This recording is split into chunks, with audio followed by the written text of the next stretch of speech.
Berbakti kepada kedua orang tua merupakan salah satu kewajiban yang diperintahkan oleh Allah Subhanahu wa Ta'ala dengan ganjaran yang sangat besar. Kita dengarkan bersama mengenai hukum berbakti kepada kedua orang tua yang akan disampaikan oleh Ustadz Hilman berikut ini.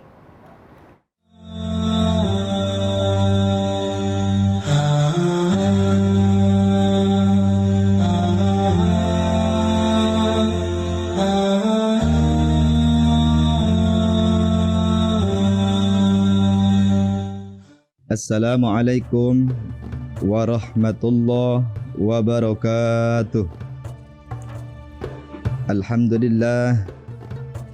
Alhamdulillahi rabbil alamin. Wassalatu wassalamu ala asyrafil anbiya'i wal mursalin wa ala alihi wa sahbihi ajma'in. Amma ba'd. Allahumma salli wa sallim ala Sayyidina Muhammad wa ala ali Sayyidina Muhammad. Allahumma salli salatan kamilatan wa salim salaman tamman ala Sayyidina Muhammad. Kaum muslimin wal muslimat rahimakumullah. Lalu bagaimana kalau seandainya ada seorang wanita yang sudah punya suami akan tetapi ingin selalu seumur hidupnya untuk menghidmah kepada ibundanya atau orang tuanya?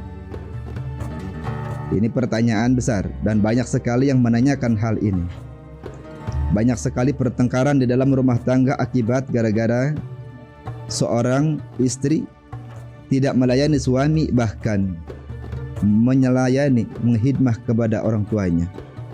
Beda saudara, hukum seorang wanita bila sudah menikah kepada laki-laki dan dinikahi oleh laki-laki, menghidmah kepada ibunya itu tidak patut. Hukum tidak mengajarkan demikian. Akan tetapi seorang wanita, seorang istri lebih penting dan lebih wajib untuk melayani suaminya daripada kedua orang tuanya. Kenapa demikian? Ya hukum. Hukum syariat Islam mengatakan demikian. Tidak masuk logika, itu kan yang melahirkannya. Tetap hukum harus ditaati dan dituruti. Kadang-kadang hukum tidak masuk logika. Berhubung itu hukum, ya tetap hukum. Bukan yang hukum tidak masuk logika, logika kita kekecilan.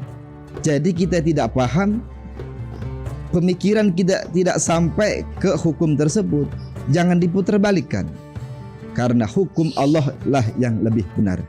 Lalu bagaimana saudara kalau seorang anak yang ditinggalkan oleh orang tuanya mau menghidmah kepada siapa anak tersebut? Apakah ada anak soleh yang ditinggalkan orang tuanya? Banyak. Lalu bagaimana? Wa min jumlati amalil walad amalul walid. Sebagian daripada amal bagusnya seorang anak yaitu amalnya orang tua. Berarti kalau seandainya seorang anak berbuat di dunia, hidup di dunia dengan berfoya-foya, mabuk-mabukan, maksiat kepada Allah dan Rasulnya, berarti sama pula anak tersebut mengirimkan doa yang jelek kepada seorang tuanya. Bagaimana anak yang soleh di dunia? Apakah sampai ke dalam kuburan orang tuanya yang sudah meninggal? Tentu, karena amalnya anak yaitu amal orang tua. Makanya kita sebagai anak, mari kita bersama-sama untuk menjalani hidup di dunia ini dengan baik dan menuruti apa kata syariat Nabi. Hadirin hadirat kaum muslimin muslimat rahimakumullah. Bagaimana kalau seandainya kita sebagai anak dan apabila ada seorang anak yang orang tuanya sudah meninggal? Tentu kita berbuat baik di dunia, menjalani hidup dengan penuh syariat, penuh dengan keislaman. yakni dengan apa? Dengan menuruti apa kata Kanjeng Rasul. Hidup yang baik, bagaimana hidup yang baik? Kita beribadah kepada Allah Subhanahu wa taala, taat kepada Allah Subhanahu wa taala dan Rasulnya. Dengan cara apa? Dengan cara demikian.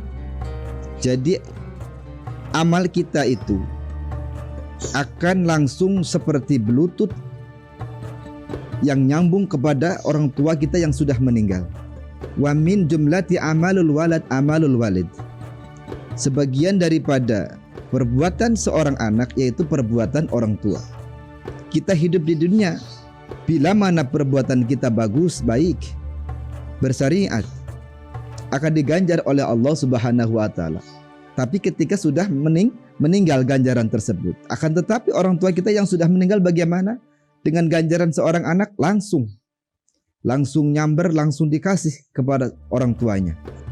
Maka oleh karenanya kita sebagai anak, mari kita berbuat baik, menjalani hidup ini dengan penuh ibadah, taat kepada Allah Subhanahu wa taala dan Rasul-Nya.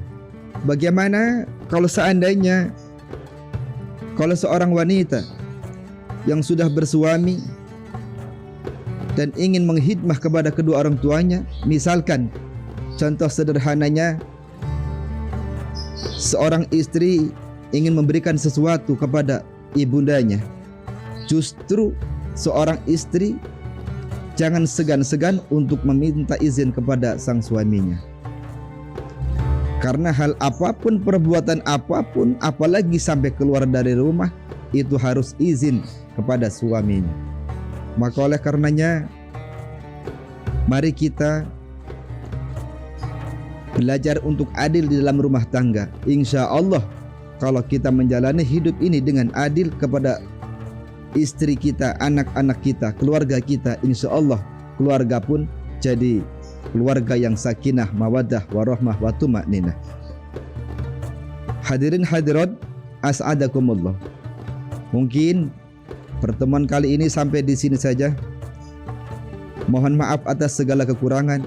Terima kasih atas segala perhatian. Wallahul muwaffiq ila aqwamit thoriq. Wassalamualaikum warahmatullahi wabarakatuh.